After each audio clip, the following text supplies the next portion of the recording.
आदरणीय अजितदादा पवार यांचं निधन होऊन जवळपास 1.25 महिना उलटला आहे. त्यांचे पुतणे युवा नेते आमदार रोहित पवार अजितदादांच्या घातपाताची सखोल सर्वांगीण चौकशी होऊ म्हणून सातत्याने आग्रह धरत आहेत. पॉवर पॉईंट प्रेझेंटेशन करून जगाला त्यांनी दाखवून दिले पुरावे काय आहेत, मुद्दे काय आहेत, प्रश्न काय आहेत. याच्यावर जनजागृती प्रचंड मोठ्या प्रमाणावर होत आहे, कारण लोकांचा आक्रोश मोठ्या प्रमाणावर आहे. जनतेच्या मनात संशय आहे आणि तो जनतेचा आवाज रोहितदादा कुठेतरी मांडतायत.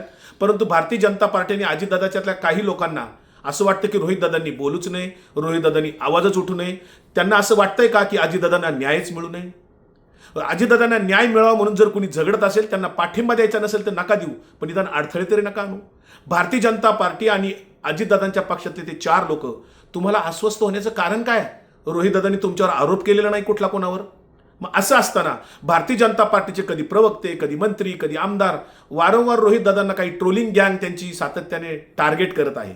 अजितदादांच्या पक्षातले ते 4 नेते सुद्धा टार्गेट करून बोलत आहेत. मला प्रश्न पडलाय की भारतीय जनता पार्टीने काल त्यांचा एक पंटर, ज्याला कोणी ओळखत नाही, तो वैभव सोलनकर म्हणे युवा मोर्चाचा पुणे जिल्ह्याचा अध्यक्ष आहे, ज्याला कोणीच ओळखत नाही, त्याने आरोप केला की म्हणे रोहितदादांच्या साखर कारखान्याच्या धुरामुळे अजितदादांचं विमान कोसळलं आणि अपघात झाला. लाज वाटली पाहिजे अशा पद्धतीचे फालतू आरोप करताना, बालिश आरोप करताना. या वैभव सोलनकरचे बोलविते धनी कोण आहेत? कर्जत जामखेडचे राम शिंदे असेल किंवा सातारचे जयकुमार गोरे असतील. जरा भान ठेवा. भारतीय जनता पार्टीने, देवेंद्र फडणवीस साहेबांनी हे कुठंतरी थांबवलं पाहिजे. राजकारणाचा स्तर खाली आणू नका.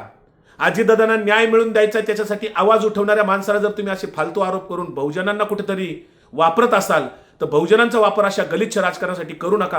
हीच एक विनंती आहे. अजितदादांना न्याय मिळेपर्यंत रोहितदादा संघर्ष सत्याग्रह करतील. आम्ही आणि सर्व अजितदादा प्रेमी महाराष्ट्रातील त्यांच्या सोबत आहोत. अजितदादांना न्याय मिळेपर्यंत आम्ही शांत बसणार नाही.